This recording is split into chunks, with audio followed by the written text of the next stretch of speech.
Dream of pro football, get hurt, dream over.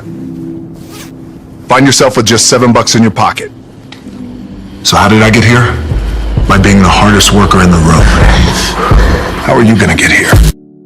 I was evicted when I was 14 years old, and then we were forced off the island of Hawaii to move, of all places, we had to move to Nashville. You know you're getting your ass kicked when your rent is due by the week. We had a weekly rent, and we couldn't even afford that. We eventually got kicked off the island, we got evicted.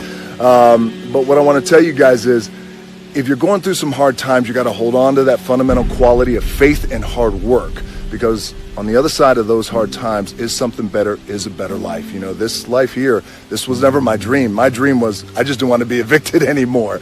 So hold on to faith, keep working hard.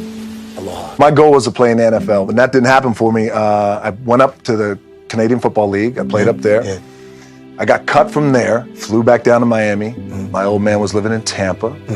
I called him at midnight when I landed. I said, you got to come get me. On the way back up to Tampa, I said, God damn, let me see how much money I got.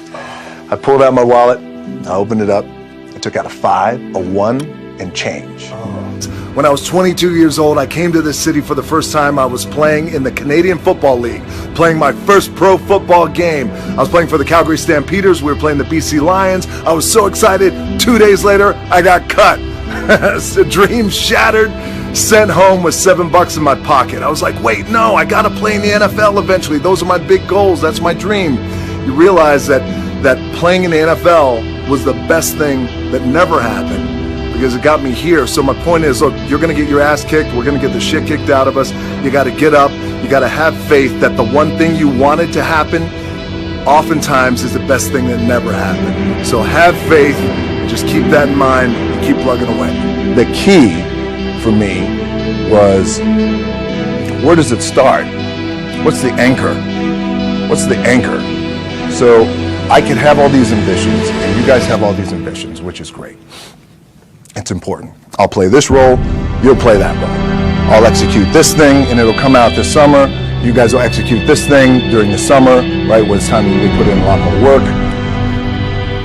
But the key with me is just always finding what the anchor is. And the fucking anchor is getting up at 4 o'clock in the morning every day before anybody else, and grounding my thought process is in the no one will outwork me.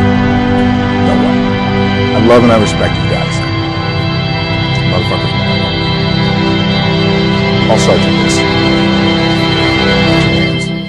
Putting it to work. So whatever time my call time is, and I tell this to studios and directors and our producers, whatever time my call time. So my call time is at 7, then you back your clock up 4 hours, and then that's when I get up. And I'll train twice. I'll get my cardio in and breakfast, and then I'll go hit the weights. Clanging and banging, we call it. Jack and iron. I work out twice before everyone wakes up. Anchor for me has always been the work in terms of the weight room training. But the weight part for me and the gym part has always been, has to be the anchor for me, because again, it allows me, what's that? Yeah. It allows me to keep everything grounded. The one thing that will never, ever, ever go away is you get your ass in that weight room and you put in the work. That's gonna happen when you're 30, 40, 50, 60, 70. That never goes away. You get on the court, you shoot some shots, but you're gonna wind up right back in the weight room.